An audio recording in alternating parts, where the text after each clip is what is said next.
Hello everyone, welcome you all again on biology corner. तो आज इस क्लास में हम लोग एक क्विक रिवीजन स्टार्ट करने वाले हैं। किसका? लाइफ प्रोसेस चैप्टर का।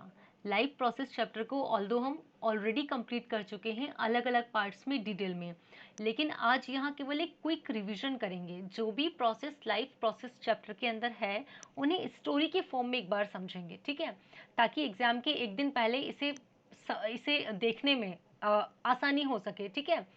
जो चीज़ें हैं उन्हें आसानी से हम रिवाइज कर सकें, ठीक है। तो स्टार्ट करते हैं लाइफ प्रोसेस चैप्टर को। अब देखो, लाइफ प्रोसेस चैप्टर जो है वो बायोलॉजी के अदर चैप्टर के कंपैरिजन में थोड़ा इजी है, ठीक है। क्यों?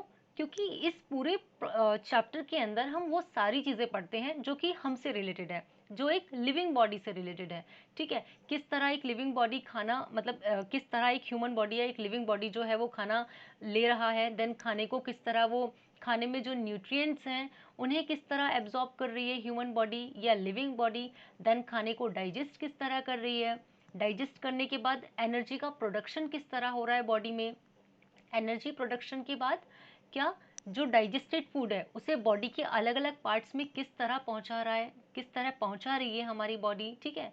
तो इन सारी चीज़ों को हम इस चैप्टर में पढ़ते हैं, ठीक है। तो ऑब्वियसली क्योंकि हमसे ही रिलेटेड है तो बहुत इंटरेस्टिंग है ये चैप्टर, तो बहुत अच्छे से हम इसे पढ़ सकते हैं, समझ सकते हैं, ठीक है। तो चैप्टर तो हमारा कंप्लीट हो ही चुका है, आज हमें बस क्या करना है, एक क्विक रिविजन करना है, ठीक है। तो सबसे पहले देखते हैं कुछ इंपॉर्टेंट क्वेश्चंस को जिनका बहुत ज़्यादा वेट होता है हर स्टूडेंट्स को, है ना। तो लाइफ प्रोसेस चैप्टर के अंदर से ये जो कुछ टॉपिक्स हैं ये बहुत इंपॉर्टेंट है और इन्हें प्रीवियस ईयर क्वेश्चंस में काफ़ी बार पूछा गया है। तो ये यहाँ है ऑटोट्रॉफिक और हेटरोट्रॉफिक न्यूट्रिशन, रेस्पिरेशन। रेस्पिरेशन में दोनों तरह के रेस्पिरेशन होंगे, एरोबिक रेस्पिरेशन और anaerobic respiration. Blood circulation in human body, difference between artery and veins, very important, difference between xylem and phloem, blood and lymph, function of gastric juices, function of gastric juice and haemodialysis, ठीक है। तो ये सारे जो है वो most important topics हैं जिन पर हमें ज़्यादा फोकस करना है। इसके अलावा अब बात करते हैं लाइफ प्रोसेस की, ठीक है। तो सबसे पहले अगर हम देखें तो लाइफ प्रोसेस क्या होती है, तो ये बहुत ही बेसिक सी चीज़ है, सभी लोग जानते हैं। लाइफ मतलब क्या? लाइफ किसकी होती है? लिविंग बॉडी की होती है, ठीक है। और प्रोसेस मतलब किस प्रोसेस की बात हो रही है? यहाँ सोने जागने वाली प्रोसेस की बात तो नहीं हो रही है, हम बायोलॉजी पढ़ रहे हैं। तो एक लिविंग बॉडी के अंदर जो प्रोसेस हो रही है, ठीक है, जिससे वो लिविंग बॉडी क्या है? लिविंग है, वो जिंदा है, ठीक है। तो इन्हीं सारी प्रोसेस को क्या कहा है? Life process. किस तरह डिफाइन कर सकते हैं? The process that are necessary for an organism to stay alive are called life process, ठीक है। अब कौन कौन सी लाइफ प्रोसेस होती है? न्यूट्रिशन होता है, रेस्पिरेशन, डाइजेशन, ट्रांसपोर्टेशन, एक्सक्रीशन। एक एक करके समझते हैं। न्यूट्रिशन क्या होता है? तो देखो, न्यूट्रिशन क्या है? जो भी हम खाना खा रहे हैं, एक लिविंग बॉडी है, उसको जिंदा रहने के लिए खाने की ज़रूरत तो है, और खाने में क्या प्रेजेंट होता है? न्यूट्रिएंट्स प्रेजेंट होते हैं।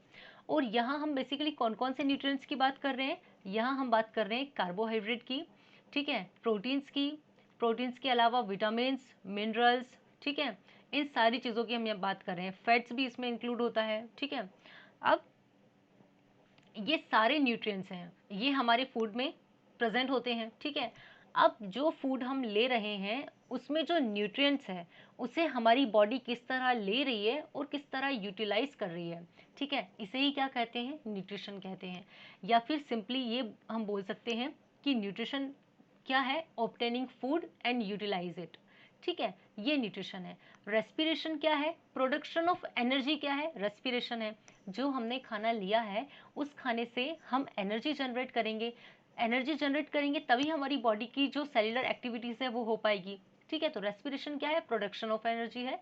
डाइजेशन क्या है? डाइजेशन का सिंपली मीनिंग ये है कि जो भी हम खाना खा रहे हैं, हम राइस खा रहे हैं या हम रोटियां खा रहे हैं, अब वो पिसा हुआ खाना नहीं होता है, ठीक है, हम कोर तोड़ते हैं और खाते हैं तो वो कॉम्प्लेक्स फॉर्म है फूड का। तो उस कॉम्प्लेक्स फॉर्म को हमारी बॉडी क्या करती है? सिंपलर फॉर्म में कन्वर्ट करती है ताकि हमारी बॉडी उस खाने से एब्जॉर्ब कर सके न्यूट्रिएंट्स को और एनर्जी को जनरेट कर सके। तो ये होता है डाइजेशन। देन ट्रांसपोर्टेशन क्या होता है? ट्रांसपोर्टेशन क्या होता है, अब हमने यहाँ से न्यूट्रिएंट्स ले लिए, हमने एनर्जी जनरेट कर ली, देन हमने कॉम्प्लेक्स फूड को सिंपल फूड में कन्वर्ट कर लिया।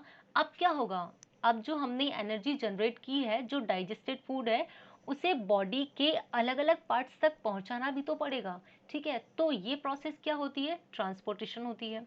एक्सक्रीशन क्या होता है, अब सारी चीजें हो गई है, ठीक है, फूड हमने ले लिया, डाइजेस्ट कर लिया, बॉडी के अलग अलग पार्ट्स तक पहुंचा दिया, लेकिन इन सब के पीछे कुछ पार्ट फूड का ऐसा बच जाता है जो कि डाइजेस्ट नहीं हो पाता है, तो उसे बॉडी से रिमूव आउट करना, दैट इज कॉल्ड एक्सक्रीशन। ठीक है, तो ये इन शॉर्ट हमने चीज़ों को समझा है। अब एक एक करके थोड़ा और चीज़ों पे चलते हैं।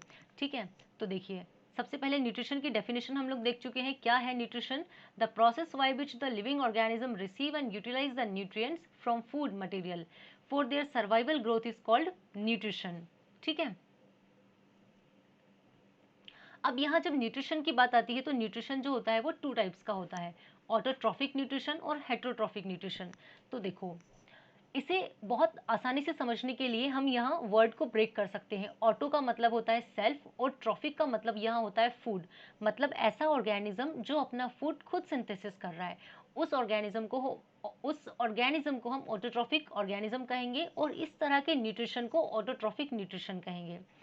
अब ऑटोट्रॉफिक ऑर्गेनिज्म जो होते हैं ना, ऑर्गेनिज्म मतलब क्या, कोई भी लिविंग बॉडी। ठीक है, और ऑटोट्रॉफिक ऑर्गेनिज्म जो होते हैं इसमें केवल और केवल प्लांट्स आते हैं, इसमें केवल और केवल प्लांट्स आते हैं। क्यों, क्योंकि प्लांट्स के पास ही ये कैपेबिलिटी होती है कि वो अपना फूड खुद सिंथेसिस कर सके। कैसे, एक बार देखते हैं। देखिए, प्लांट्स क्या करते हैं, प्लांट्स के पास एक जादू की पुड़िया होती है, हम ये बोल सकते हैं प्लांट्स के पास एक जादू की पुड़िया होती है, जिसे हम क्या कहते हैं, जो कि लीव्स में प्रेजेंट होती है, और जिसे हम कहते हैं क्लोरोफिल, जिसे हम कहते हैं क्लोरोफिल। ये क्लोरोफिल क्या करता है, ये प्लांट से कहता है कि तुम बस मुझे सनलाइट, कार्बन डाइऑक्साइड और वाटर ला के दो, मैं तुम्हारा फूड खुद सिंथेसिस कर दूंगा। ठीक है, तो ये जादू की पुड़िया यहाँ क्या करती है, ये जादू की पुड़िया यहाँ सनलाइट की प्रेजेंस में, ठीक है, सनलाइट की प्रेजेंस में, कार्बन डाइऑक्साइड की प्रेजेंस में और वाटर की प्रेजेंस में क्या बनाती है, क्या बनाती है, फूड बनाती है। ठीक है, इस फूड को हम क्या कहते हैं, ग्लूकोज कहते हैं। इस फूड को क्या कहते हैं, हम ग्लूकोज कहते हैं, जिसका फॉर्मूला है C6H12O6। ठीक है, तो यहाँ पे ये चीज़ हो रही है, तो प्लांट्स जो है वो सनलाइट, कार्बन डाइऑक्साइड, ऑक्सीजन और क्लोरोफिल, इन सारी चीज़ों की हेल्प से क्या करते हैं, अपना फूड खुद सिंथेसिस कर पाते हैं। इसीलिए इन्हें क्या कहा है, ऑटोट्रॉफिक ऑर्गेनिज्म, या इस तरह के न्यूट्रिशन को ऑटोट्रॉफिक न्यूट्रिशन कहा है। ठीक है, अब बात करते हैं हेटरोट्रॉफिक न्यूट्रिशन की। तो हेटरोट्रॉफिक न्यूट्रिशन किसे कहते हैं, हेट्रो का मतलब होता है अदर्स और ट्रॉफिक का मतलब होता है न्यूट्रिशन।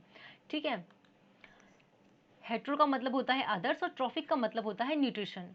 तो जो ऑर्गेनिज्म अपने फूड को सिंथेसिस करने के लिए दूसरों पर डिपेंड होते हैं, उन्हें हेटरोट्रॉफिक ऑर्गेनिज्म कहते हैं, और इस तरह के न्यूट्रिशन को क्या कहते हैं, हेटरोट्रॉफिक न्यूट्रिशन कहते हैं। अब ये तीन तरह के होते हैं, होलोजोइक, सैप्रोफाइटिक, पैरासिटिक। एग्जाम्पल से समझते हैं। जो होलोजोइक ऑर्गेनिज्म होते हैं, या इस तरह का जो न्यूट्रिशन होता है, वो ह्यूमंस करते हैं। कैसे करते हैं, देखिए, ह्यूमंस क्या करते हैं, सॉलिड फूड लेते हैं। ठीक है, हम रोटी, चावल, सब्जियां, कुछ भी हम खाते हैं वो सॉलिड फॉर्म में होता है। ठीक है, उस सॉलिड फॉर्म को खाने के बाद हम क्या करते हैं, उसे सिंपल फॉर्म में कन्वर्ट करते हैं। तो ये जो प्रोसेस हो रही है ना, इस तरह जो हम न्यूट्रिशन ले रहे हैं, हम सॉलिड को पहले सिंपल में कन्वर्ट कर रहे हैं और फिर उससे न्यूट्रिशन ले रहे हैं, तो इस तरह का न्यूट्रिशन क्या होता है, होलोजोइक न्यूट्रिशन होता है। ठीक है, या हम कैसे हैं, होलोजोइक ऑर्गेनिज्म है, हम ये कह सकते हैं। ठीक है, होलोजोइक न्यूट्रिशन ये है। सेप्रोफाइटिक में क्या होता है, देखो, सेप्रोफाइटिक का एग्जाम्पल सबसे पहले देख लेते हैं, फंगस इसका एग्जाम्पल होता है, या हम बोल सकते हैं मशरूम भी। तो ये जो ऑर्गेनिज्म होते हैं यहाँ, ये क्या करते हैं, ये अपना न्यूट्रिशन ऐसे ऑर्गेनिज्म से लेते हैं, या ऐसे ऐसी चीज़ों से लेते हैं जो कि डेड और डिके होती है, डेड और डिके होती है, या सड़ी गली हुई होती है। जैसे कि आपने देखा होगा कि ब्रेड जब गर्मियों में हमारे घर में 10-15 या ज़्यादा दिन रखा हुआ होता है तो वो ख़राब हो जाता है, और जैसे ही वो ख़राब होता है उसके ऊपर वाइट कलर की हमें कॉलोनी दिखाई देने लगती है। ठीक है, तो ये जो कॉलोनी होती है किसकी होती है, फंगस की होती है। तो फंगस क्या कर रहा है, उस मरे हुए ब्रेड से, मतलब उस डेड ब्रेड से क्या कर रहा है, न्यूट्रिशन ले रहा है। ठीक है, तो इस तरह के न्यूट्रिशन को सैप्रोफाइटिक न्यूट्रिशन कहते हैं। अगर बात करें पैरासिटिक की, तो इसमें हम एग्जांपल ले सकते हैं मॉस्किटो का, इसमें हम एग्जांपल ले सकते हैं मॉस्किटो का, या इसके अलावा जू जो सर में पड़ती है उसका भी हम एग्जांपल ले सकते हैं, ठीक है। क्योंकि ये क्या करती है, पैरासिटिक न्यूट्रिशन में ये जो पैरासाइट्स होते हैं, ये जो ऑर्गेनिज्म होते हैं, ये अपने होस्ट को, जिससे ये अपना न्यूट्रिशन ले रहे हैं, उसको बिना मारे ही न्यूट्रिशन ले लेते हैं। मॉस्किटो क्या करता है, आता है, काटता है और न्यूट्रिशन लेके भाग जाता है, खून चूस के हमारा भाग जाता है, ठीक है।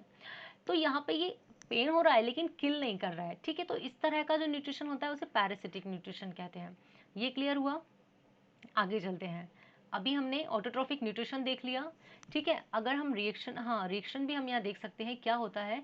प्लांट्स जो होते हैं वो कार्बन डाइऑक्साइड कहाँ से लेते हैं, ये इन्वायरमेंट से लेते हैं, ठीक है। वाटर कहाँ से लेते हैं, रूट से वाटर लेते हैं, और सनलाइट की प्रेजेंस में क्या करते हैं, ग्लूकोज का फॉर्मेशन करते हैं, और क्या निकलता है यहाँ पे, ऑक्सीजन जो होती है वो रिलीज हो जाती है, ठीक है। तो ऑक्सीजन जो होती है वो प्लांट्स के उतने काम की नहीं होती है, वो हमारे लिए यूजफुल होती है, ठीक है।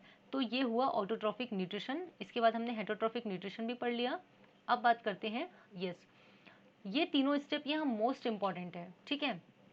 क्या होता है, कि जब फोटोसिंथेसिस होता है तो उसमें फर्स्ट स्टेप क्या होती है, जो क्लोरोफिल होता है, क्लोरोफिल जो होता है, जो कि लीव्स में प्रेजेंट होता है यहाँ, वो सनलाइट को ट्रैप कर लेता है, वो एब्जॉर्ब कर लेता है लाइट एनर्जी को। इसके बाद क्या होता है, इसके बाद कन्वर्जन होता है उस लाइट एनर्जी का, किसमें, केमिकल एनर्जी में, क्योंकि यहाँ पे केमिकल रिएक्शन होनी है। केमिकल एनर्जी में उसका कन्वर्जन हुआ, देन स्प्लिटिंग होती है वाटर मॉलिक्यूल की। वाटर मॉलिक्यूल जो है वो स्प्लिट होता है किसमें, हाइड्रोजन में और ऑक्सीजन में। यहाँ पे हाइड्रोजन ऑक्सीजन दोनों वाटर के मॉलिक्यूल में प्रेजेंट है, तो यहाँ पे हाइड्रोजन ऑक्सीजन में वाटर मॉलिक्यूल का स्प्लिटिंग हुई। एंड देन थर्ड स्टेप क्या होती है, रिडक्शन होता है कार्बन डाइऑक्साइड का कार्बोहाइड्रेट में, ठीक है। अगर एक बार देखें इस प्रोसेस को तो किस तरह होती है, हमने अभी यहाँ देखा,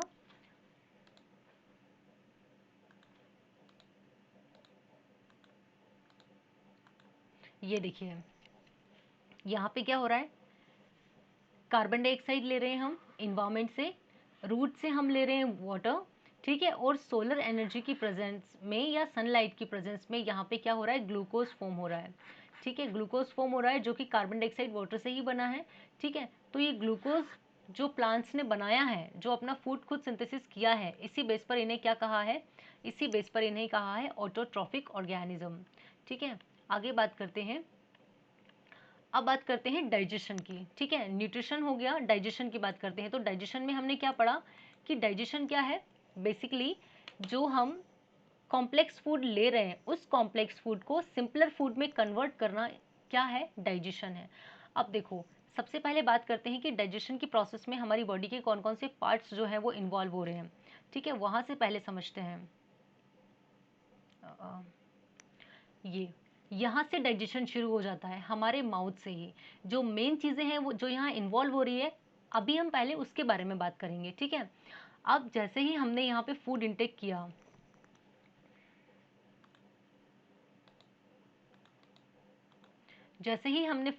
किया, फूड हमारे डायरेक्ट कहाँ गया, माउथ में गया। फूड कहाँ गया, माउथ में गया। हमारे माउथ में क्या प्रेजेंट होती है, सलाइवरी ग्लैंड्स प्रेजेंट होती है। सलाइवरी ग्लैंड्स क्या करती है, ये एक एंजाइम रिलीज करती है।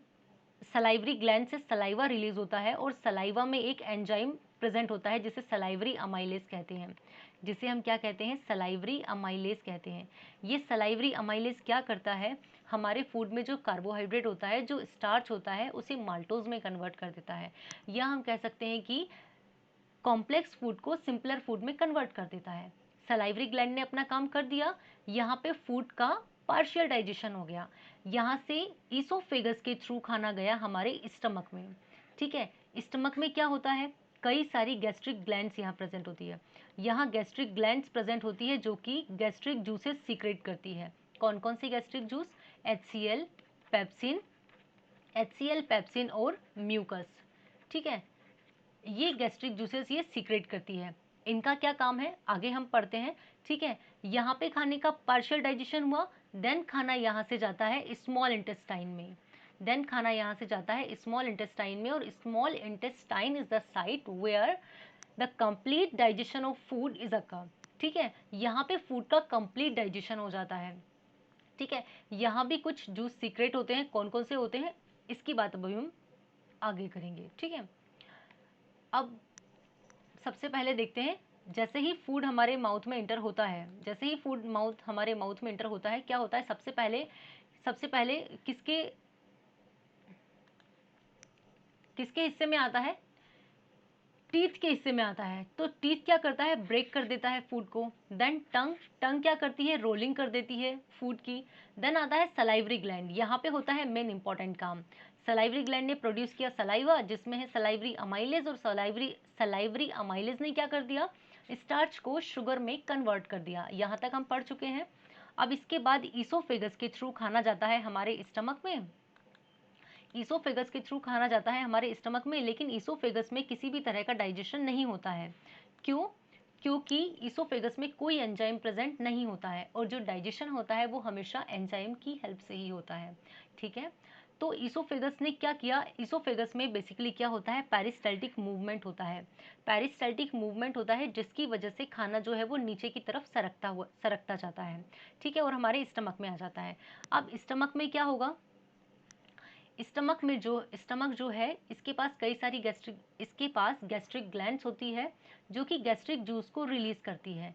हमने अभी पढ़ा HCl, पेप्सिन और म्यूकस। ठीक है, अब देखो HCl क्या काम करता है, HCl जो होता है वो एक्टिवेट कर देता है पेप्सिन को। पेप्सिन जो होता है वो पेप्सिनोजन के फॉर्म में होता है, लेकिन पेप्सिनोजन के फॉर्म में ये काम नहीं कर पाएगा। काम करने के लिए इसे किस फॉर्म में कन्वर्ट होना पड़ेगा, पेप्सिन के फॉर्म में। तो HCl जो होता है वो पेप्सिनोजन को पेप्सिन में कन्वर्ट करता है। इसके साथ ही ये क्या करता है, मीडियम को एसिडिक बनाता है, और हमारे फूड में जो भी बैक्टीरिया होते हैं उन्हें किल करता है। ठीक है, ये काम किसका हुआ, HCl का। अब बात करते हैं पेप्सिन की। पेप्सिन क्या काम करता है, तो देखिए पेप्सिन जो होता है वो प्रोटीन का डाइजेशन करता है, या प्रोटीन का ब्रेक डाउन करता है, और क्या बनाता है, अमाइनो एसिड बनाता है। ठीक है, तो पेप्सिन ने क्या किया, प्रोटीन को डाइजेस्ट किया अमाइनो एसिड्स में। ठीक है, म्यूकस क्या करता है, म्यूकस जो होता है, देखिए HCl जो होता है ना वो कॉन्सेंट्रेटेड एसिड होता है, जो कि हमारे स्टमक को नुकसान भी पहुंचा सकता है। तो HCl से बचाने के लिए यहाँ पे म्यूकस प्रेजेंट होता है। म्यूकस जो होता है हमारे स्टमक की जो इनर वॉल्स होती है उसको प्रोटेक्ट कर लेता है, एक लेयर फॉर्म कर लेता है, ताकि जो एसिड है वो यहाँ नुकसान ना कर सके। ठीक है, स्टमक को हार्म ना कर सके, इसके लिए। अब स्टमक में यहाँ तक डाइजेशन हो चुका है। देखिए एक चीज़, हमारे माउथ में जैसे ही डाइजेशन शुरू हुआ था तो वहाँ पे कार्बोहाइड्रेट का डाइजेशन शुरू हो गया था। ठीक है, हमारे स्टमक में जब खाना आया तो यहाँ पे प्रोटीन का डाइजेशन शुरू हो गया। अब खाना कहाँ जाएगा, हमारी स्मॉल इंटेस्टाइन में जाएगा। स्मॉल इंटेस्टाइन में जब ये जाता है तो यहाँ पे इसका कंप्लीट डाइजेशन होता है, लेकिन यहाँ भी कई सारे जूसेस आते हैं और बाकी के बचे हुए प्रोटीन, कार्बोहाइड्रेट, फैट्स को क्या करते हैं, डाइजेस्ट करते हैं या ब्रेक डाउन करते हैं। तो क्या होता है, जैसे ही खाना हमारी स्मॉल इंटेस्टाइन में आता है तभी लीवर जो है वो दो तरह के जूस को सीक्रेट करता है, बाइल जूस को और बाइल सॉल्ट को। बाइल जूस क्या करता है और बाइल सॉल्ट क्या करता है, देखते हैं। बाइल जूस जो होता है वो क्या करता है, ये मीडियम को क्या करता है, अल्कलाइन बना देता है, ये मीडियम को अल्कलाइन बना देता है। ठीक है, और बाइल सॉल्ट जो होता है ये क्या करता है, बाइल सॉल्ट जो होता है वो फैट ग्लोब्यूल्स को जो कि लार्ज होते हैं उन्हें ब्रेक कर देता है स्मॉल फैट ग्लोब्यूल्स में, और इस प्रोसेस को कहते हैं इमल्सिफिकेशन। एक बार फिर से देखते हैं, देखो बाइल जूस ने क्या किया, फूड को अल्कलाइन बना दिया। अब ये जो अल्कलाइन बना रहा है, मीडियम को एसिडिक बना रहा है, ये क्यों बना रहा है, इस चीज को भी अभी हम देखेंगे। और बाइल सॉल्ट ने क्या किया, इसने लार्ज फैट ग्लोब्यूल्स को ब्रेक कर दिया स्मॉल फैट ग्लोब्यूल्स में। जो लार्ज फैट ग्लोब्यूल्स होते हैं जिन्हें डाइजेस्ट करना मुश्किल होता है, उसे इसने छोटे छोटे फैट ग्लोब्यूल्स में कन्वर्ट कर दिया। इस प्रोसेस को क्या कहते हैं, इमल्सिफिकेशन। दैट इज इंपॉर्टेंट, इसे कई बार MCQs में पूछ लिया जाता है। ठीक है, कि what happens in emulsification process. अब यहाँ तक बात हुई। अब देखिए, अब जो पैनक्रियाज जो होता है वो भी अपना पैनक्रियाटिक जूस सीक्रेट करता है, कहाँ, स्मॉल इंटेस्टाइन में, इस जगह। ठीक है, यहाँ अपना पैनक्रियाटिक जूस सीक्रेट करता है, और इस पैनक्रियाटिक जूस में क्या क्या होते हैं, इसमें होते हैं ट्रिप्सिन और लाइपेज। ट्रिप्सिन और लाइपेज, अब ये दोनों क्या काम करते हैं ये देखते हैं। तो ट्रिप्सिन का जो काम होता है, जिस तरह पेप्सिन जो होती है वो प्रोटीन को डाइजेस्ट करती है, उसी तरह जो ट्रिप्सिन होता है वो भी क्या करता है, प्रोटीन को डाइजेस्ट करता है और किस में कन्वर्ट कर देता है, अमाइनो एसिड में कन्वर्ट कर देता है यहाँ। और लाइपेज जो होता है वो ब्रेक डाउन करता है इमल्सिफाइड फैट को, मतलब अभी जो इमल्सिफिकेशन की प्रोसेस हुई है, ठीक है, इस फैट को जो डाइजेस्ट करने का काम है वो किसका है, डाइजेस्ट करने का काम किसका है, लाइपेज का है। ठीक है, तो यहाँ पे लाइपेज ने ये काम किया। अभी देखिए अब तक क्या हो चुका है, हमारा जो स्टार्च था वो शुगर में कन्वर्ट हो चुका है फाइनली, और जो प्रोटीन है वो अमाइनो एसिड में कन्वर्ट हो चुका है। ठीक है, हमारा फैट भी डाइजेस्ट हो चुका है। तो ये चीज़ें अभी तक कंप्लीट हो चुकी है। अब आगे देखते हैं। अब स्मॉल इंटेस्टाइन की स्ट्रक्चर की बात करते हैं। तो देखिए स्मॉल इंटेस्टाइन में हमने देखा है फिंगर लाइक प्रोजेक्शन यहाँ होते हैं। किस तरह, फिंगर लाइक प्रोजेक्शन इस तरह से प्रेजेंट होते हैं स्मॉल इंटेस्टाइन में, जिन्हें हम क्या कहते हैं, विलाई कहते हैं। अब ये विलाई क्यों प्रेजेंट होती है, ये विलाई प्रेजेंट होती है ताकि जो फूड डाइजेस्ट हुआ है उसके लिए सरफेस एरिया बढ़ा सके। ठीक है, सरफेस एरिया बढ़ा सके, और इसके अलावा यहाँ विलाई में कई सारी ब्लड वेसल्स भी प्रेजेंट होती हैं, और ये ब्लड वेसल्स के अंदर क्या प्रेजेंट होता है, ब्लड प्रेजेंट होता है। तो ये ब्लड क्या करता है, डाइजेस्टेड फूड को या ऑक्सीजन को अपने साथ लेके जाता है और पूरी बॉडी में क्या कर देता है, स्प्रेड कर देता है। ठीक है, जो कि बहुत ज़्यादा ज़रूरी है। यहाँ क्या हो रहा है, ट्रांसपोर्टेशन हो रहा है, यहाँ क्या हो रहा है, ट्रांसपोर्टेशन हो रहा है। ठीक है, अब स्मॉल इंटेस्टाइन तक की बात खत्म हुई, अब बात आती है लार्ज इंटेस्टाइन की। तो जब फूड स्मॉल इंटेस्टाइन से लार्ज इंटेस्टाइन में जाता है, तो यहाँ पे वो फूड जाता है जो कि अनडाइजेस्टेड होता है। उस अनडाइजेस्टेड फूड से जो लार्ज इंटेस्टाइन होती है वो क्या करती है, वाटर एब्जॉर्ब कर लेती है। The unabsorbed food sent to large intestine and their wall absorb more water from this material, और बाकी का जो मटेरियल होगा वो क्या कर दिया जाएगा, रिमूव आउट कर दिया जाएगा बॉडी से। ठीक है, तो ये हुआ लार्ज इंटेस्टाइन का फंक्शन। अब बात करते हैं रेस्पिरेशन की। रेस्पिरेशन क्या होता है, रेस्पिरेशन में हमने क्या पढ़ा था बेसिकली, यहाँ क्या होता है, production of energy, production of energy. ठीक है, आगे बढ़ते हैं। रेस्पिरेशन में क्या है, हमने पढ़ लिया कि यहाँ पे जो फूड है ना, फूड बेसिकली फूड किस टर्म में बात कर रहे हैं, ग्लूकोज के टर्म में बात कर रहे हैं, कि हम जो ग्लूकोज ले रहे हैं उससे जो हम एनर्जी को रिलीज कर रहे हैं, दैट इज कॉल्ड रेस्पिरेशन। ठीक है, दैट इज कॉल्ड रेस्पिरेशन। अब क्या हो रहा है, रेस्पिरेशन और ब्रीदिंग में क्या डिफरेंस है ये हमने पढ़ लिया। रेस्पिरेशन और ब्रीदिंग में क्या डिफरेंस है, ब्रीदिंग में क्या होता है, जनरली हम ऐसी एयर को लेते हैं जो कि ऑक्सीजन रिच होती है। ठीक है, और ऐसी ऑक्सीजन को छोड़ते हैं, ऐसी एयर को छोड़ते हैं जो कार्बन डाइऑक्साइड रिच होती है। लेकिन रेस्पिरेशन में क्या करते हैं, रेस्पिरेशन में यहाँ पे एक्सचेंज ऑफ गैसेस के अलावा यहाँ एनर्जी का भी प्रोडक्शन हो रहा है। ठीक है, तो ये डिफरेंस है ब्रीदिंग और रेस्पिरेशन में। अब बात करते हैं टाइप्स ऑफ रेस्पिरेशन की, जो कि इंपॉर्टेंट है। जो टाइप्स ऑफ रेस्पिरेशन होता है ये दो तरह से होता है, एरोबिक रेस्पिरेशन और एनारोबिक रेस्पिरेशन। एरोबिक रेस्पिरेशन नाम से समझ में आ रहा है। एरोबिक रेस्पिरेशन में क्या होता है, यहाँ रेस्पिरेशन ऑक्सीजन की प्रेजेंस में होता है, और एनारोबिक रेस्पिरेशन में क्या होता है, यहाँ पे जो रेस्पिरेशन हो रहा है वो ऑक्सीजन की एब्सेंस में हो रहा है। ठीक है, अब क्या फर्क पड़ रहा है ऑक्सीजन की एब्सेंस और ऑक्सीजन की प्रेजेंस और एब्सेंस से, तो देखो डाइजेशन किसका हो रहा है, फूड का, और फूड हम किसे मान रहे हैं, अभी ग्लूकोज को लेके चल रहे हैं। तो जो ग्लूकोज है, जब रेस्पिरेशन ऑक्सीजन की प्रेजेंस में होगा, ऑक्सीजन की प्रेजेंस में होगा तो इस ग्लूकोज का कंप्लीट डाइजेशन हो जाएगा। अगर कंप्लीट डाइजेशन हो जाएगा तो एनर्जी जनरेट हो जाएगी। तो यहाँ पे कितनी एनर्जी जनरेट होती है, 38 एटीपी। ठीक है, एटीपी क्यों कह रहे हैं, क्योंकि जो एनर्जी होती है वो एटीपी के फॉर्म में स्टोर होती है हमारी बॉडी में। ठीक है, अगर ऑक्सीजन एब्सेंस होगी, है ना, और वहां रेस्पिरेशन होगा तो उस रेस्पिरेशन को क्या कहेंगे, एनारोबिक रेस्पिरेशन कहेंगे। और यहाँ पे केवल 2 एटीपी ही रिलीज होगी, क्योंकि यहाँ पे काम जो हुआ है वो ऑक्सीजन की एब्सेंस में हुआ है। ठीक है, ये वाली चीज हुई।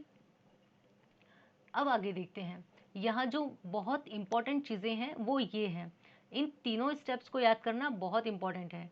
ठीक है, क्यों, देखते हैं। अभी हमने क्या पढ़ा, ग्लूकोज का डाइजेशन हुआ, डाइजेशन होने के बाद अब हमने इसे सेल्स में भेज दिया, ट्रांसपोर्टेशन की प्रोसेस के थ्रू ये सेल्स में चला गया।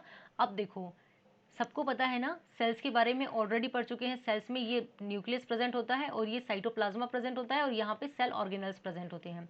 जैसे ही ये ग्लूकोज सेल्स में जाता है और सेल के साइटोप्लाज्मा में इंटर करता है, ये जो ग्लूकोज होता है जो कि 6 कार्बन मॉलिक्यूल होता है, 6 कार्बन मॉलिक्यूल होता है, ये साइटोप्लाज्मा में जाने के बाद पाइरुवेट में कन्वर्ट हो जाता है जो कि 3 कार्बन मॉलिक्यूल होता है, जो कि 3 कार्बन मॉलिक्यूल होता है।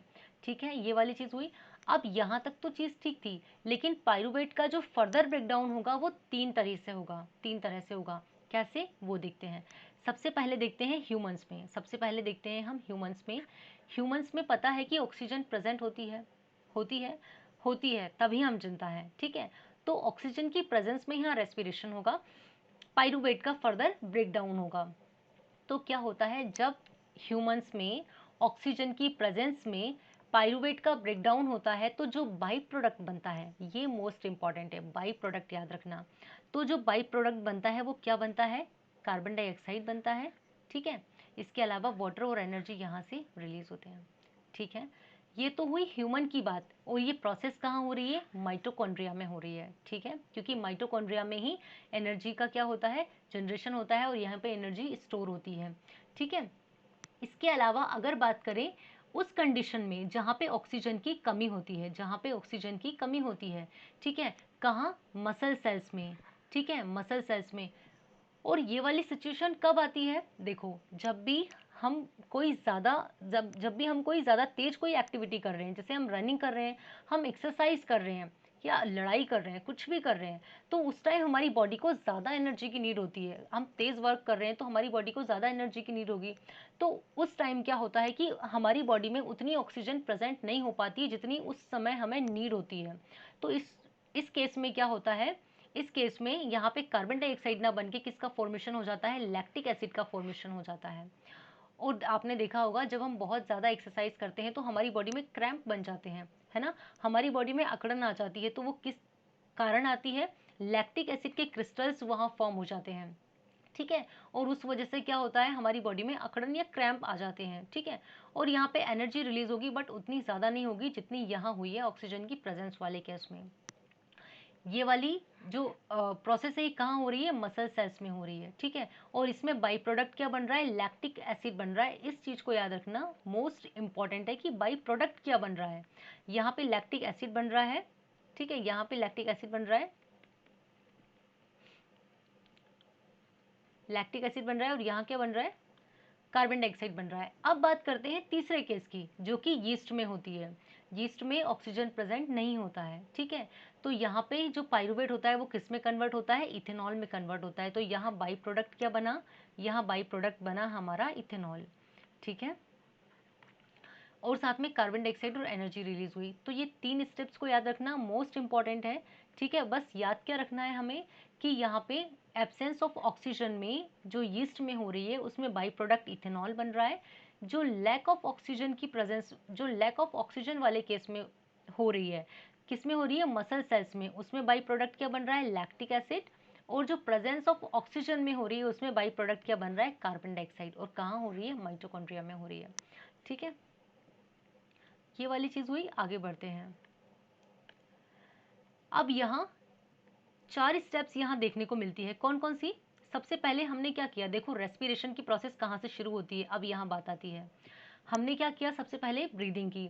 जैसे ही हम ब्रीथ करते हैं, ऑक्सीजन जो होती है, ऑक्सीजन जो होती है हमारी बॉडी में इंटर करती है, और इंटर करके कहाँ जाती है, हमारे लंग्स में जाती है। कहाँ जाती है, हमारे लंग्स में जाती है।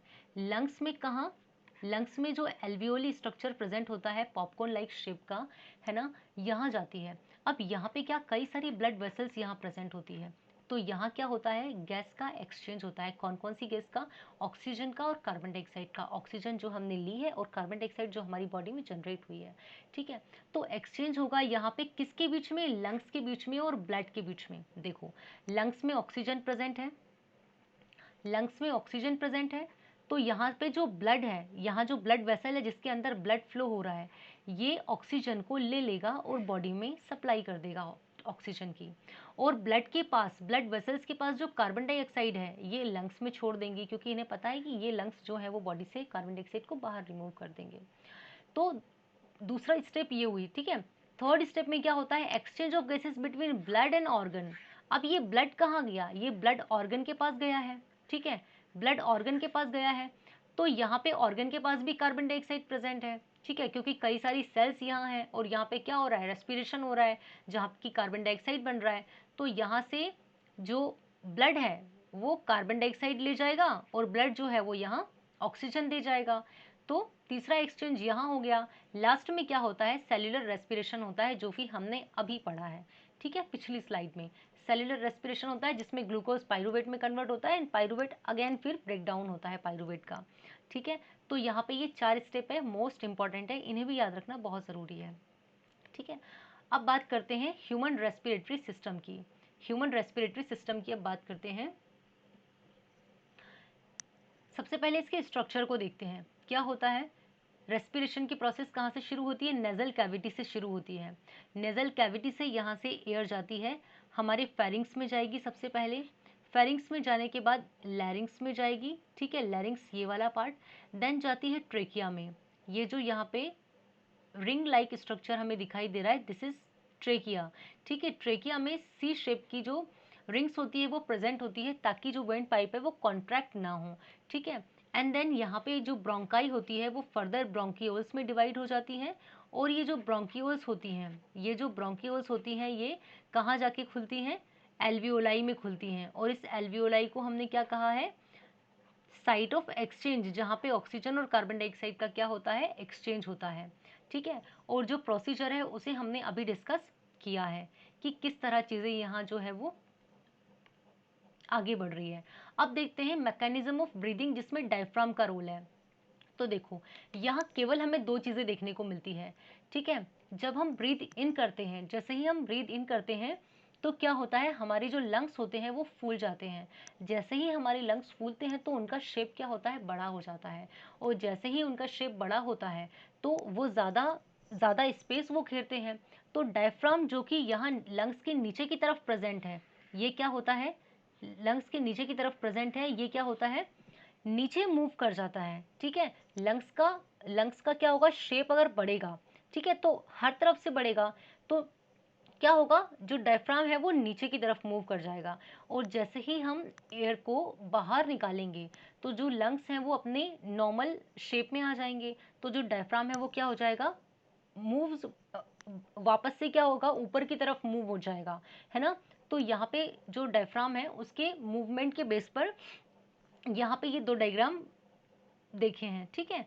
तो एक में क्या हो रहा है, एक में क्या हो रहा है, जब ब्रीद इन कर रहे हैं, एयर इज ड्रॉन, यहाँ लिखा हुआ है ना, क्या हो रहा है, जब एयर को अंदर ले रहे हैं तो लंग्स का साइज क्या है, बढ़ रहा है। जैसे ही बढ़ रहा है तो ये जो डायफ्राम है ये नीचे की तरफ आ जा रहा है, मतलब नीचे की तरफ मूव कर जा रहा है। जैसे ही एयर को हम एक्सेल कर रहे हैं तो लंग्स जो है वो अपनी नॉर्मल शेप में आ जा रहे हैं और जो डायफ्राम है वो अगेन क्या हो रहा है, ऊपर की तरफ मूव कर जा रहा है, ठीक है। ये कॉमन जो स्ट्रक्चर है उससे समझ में आ रही है ये वाली चीज़, है ना। अब बात करते हैं एल्वियोली की। तो एल्वियोली के बारे में हमने अभी बात की कि इसका स्ट्रक्चर इस तरह होता है, ठीक है, जहां ऑक्सीजन प्रेजेंट होती है। और क्या, एल्वियोली के पास कई सारी ब्लड वेसल्स होती हैं। तो यहाँ से ये ब्लड वेसल्स इस ऑक्सीजन को अपने साथ ले जाती हैं और ब्लड के पास जो कार्बन डाइऑक्साइड होता है वो एल्वियोली में या लंग्स में यहाँ पे वो छोड़ जाती हैं ताकि लंग्स के थ्रू जो कार्बन डाइऑक्साइड है वो बॉडी के बाहर निकल जाए, ठीक है। ये वाली चीज़ हुई। अब ट्रांसपोर्टेशन सिस्टम। तो ट्रांसपोर्टेशन सिस्टम का जो क्विक रिवीजन है उसे हम नेक्स्ट टाइम करेंगे। तो अभी हमने कंप्लीट किया है न्यूट्रिशन, डाइजेशन और रेस्पिरेशन, ठीक है।